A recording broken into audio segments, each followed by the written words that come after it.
Hello दोस्तों, कैसे हैं आप सभी लोग। दोस्तों, मैंने एक अपनी पिछली वीडियो बनाई थी कि हमने प्रकृति से बहुत कुछ लिया है और हमें उसे किसी न किसी रूप में लौटाना चाहिए। इसी तरीके से हमने समाज से भी बहुत कुछ लिया है, तो हमें समाज को भी कुछ ना कुछ अपना योगदान देना चाहिए, उसको भी वापस लौटाना चाहिए किसी न किसी रूप में।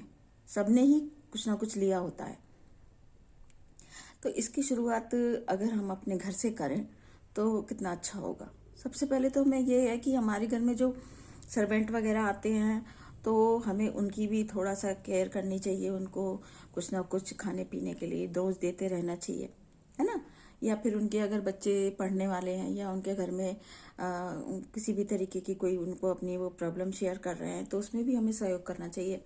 पढ़ने वाले बच्चे हैं तो उनको पढ़ने की सामग्री हम दे सकते हैं, या अगर वो उनको किसी भी चीज़ की प्रॉब्लम है या कुछ उनको कपड़ा वगैरह की या कुछ उनकी उनकी रिक्वायरमेंट होती हैं वो हमें पूरी करते रहना चाहिए।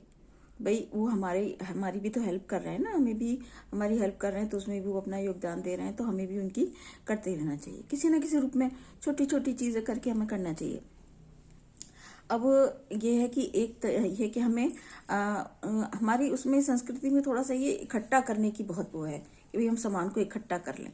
तो हमें सामान को इकट्ठा करके कोई फायदा नहीं होना चाहिए। हमें अपनी पुरानी अलमारियां खोल के देखना चाहिए, पुराने स्टोर देखने चाहिए कि भाई हमने कुछ सामान ऐसा तो नहीं इकट्ठा करके रखा हुआ है जो कि फालतू पड़ा हुआ है, हमारे किसी मतलब का नहीं है।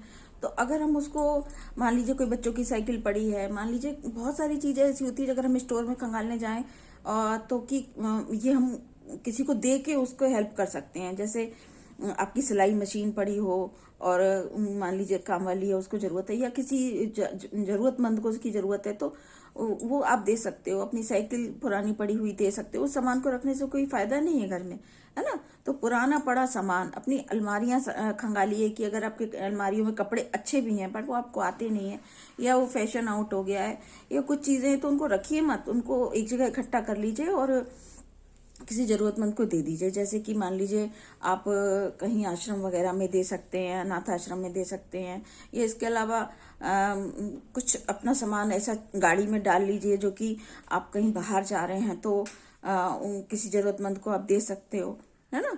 ऐसे ही खाने पीने का सामान का भी रहता है कि भाई हम कुछ ना कुछ हमें किसी ना किसी रूप में हमें बाहर सपोर्ट करते रहना चाहिए। जैसे अब जाड़े हो मान लो, तो हमारे पड़े कुछ जूते चप्पल ऐसे होते हैं जो कि यूज में नहीं होते, है ना, लेकिन अगर हम दूसरे को देंगे तो उसके लिए बहुत यूज के होते हैं, तो वो भी हम कर सकते हैं। अगर मान लीजिए कोई ऐसा बाहर अपनी जो क्यारी वगैरह उसके बाहर आप रख दीजिए तो कोई उठा के ले जाएगा, ऐसा भी आप कर सकते हो जरूरतमंद, है ना। और बहुत सारी चीजें ऐसी होती है हमारे घरों में जो कि हम ध्यान नहीं देते, बिल्कुल वो पड़ी रहती है सालों से ऐसी, तो उसको इकट्ठा करने की जगह हमें उसको निकालते रहना चाहिए और इससे किसी की मदद भी हो जाएगी। ठीक है, इस बात का हमें ध्यान रखना चाहिए। और एक और मैं ये बताना चाह रही हूँ कि मान लीजिए हमारे यहाँ थोड़ी दान करने की, हमारी भारतीय संस्कृति में तो दान करने का है ही, परंपरा रही है शुरू से और लगभग हर परिवारों में दान होता आया है। तो उसका भी हमें थोड़ा सा रखना चाहिए कि हम दान के अकॉर्डिंग ही कुछ चीजें खरीद करके अगर हम बांटते रहेंगे, शेयर करते रहेंगे तो उसमें भी वो भी फायदेमंद रहता है और एक तरीके से समाज में हमारा किसी न किसी तरीके का योगदान हो जाता है, वो भी है। और अगर हम मतलब कुछ बच्चों को पढ़ाने का, अगर हम जो भी काम हमको भी आता है तो वो भी हम कर सकते हैं। मान लीजिए किसी बच्चों को पढ़ा सकते हैं, किसी भी तरीके की और चीज़ों से हम उनकी हेल्प कर सकते हैं। अगर हम मान लीजिए किसी भी तरीके से जो भी हमने अपने समाज से, हमने दूसरों से सीखा है, दूसरों से हमने लिया है, तो वो भी हम किसी भी तरीके से हमें समाज को वापस करना चाहिए। तो ये भी एक कम से कम हमारी वो चीज नॉलेज है या हमारी कोई अंदर की जानकारी है, चाहे वो धार्मिक जानकारी हो, चाहे वो पढ़ाई से रिलेटेड जानकारी हो, या वो किसी भी तरीके की जानकारियां होती हैं जो हम लोगों के अंदर होती हैं, वो हम दूसरे को शेयर करके भी हम समाज में योगदान कर सकते हैं, है ना। तो ये सब चीज भी हमें करते रहना चाहिए, अच्छा रहता है। और इस तरीके से हमारे दूसरों की हेल्प भी हो सकती है और समाज में हम अपना कुछ योगदान भी दे सकते हैं और बहुत खुशी मिलती है करके। तो जरूर करिए, विचार करिए। धन्यवाद।